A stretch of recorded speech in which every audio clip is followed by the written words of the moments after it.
What's up, guys? This is your boy Armin and welcome back to Amoy Piranyan.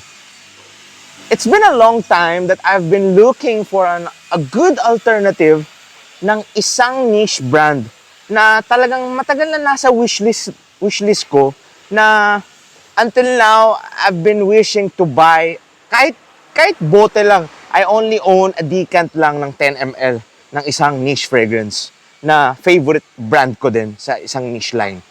Sabi ko, kailangan ko talaga maghanap ng isang alternative para ma-recommend sa inyong mga followers ko.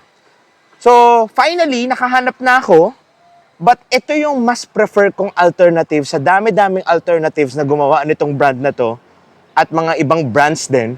Ito yung pinaka nagustuhan ko na talagang well-balanced yung ginawa nilang scent dito for an alternative. And this is from the brand of Private Army Rose Arabia.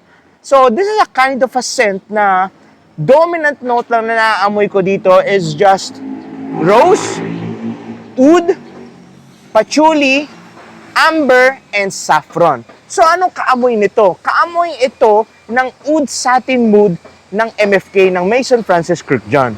So, sa mga nakakaalam, may mga gustong tao na they don't like yung pagka-lychee and pagka-vanilla ng oud satin mood kasi nakakaumay.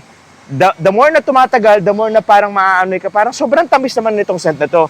But imagine mo, dito sa Rose Arabia, they tried to balance it out and remove the lychee note and the vanilla note and to make it more wearable type of a scent. So for those mga mahilig sa oud satin mood na without the lychee and without the vanilla, this might be for you.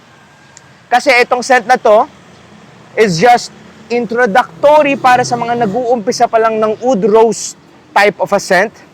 Baka ito na yung hinahanap nyo.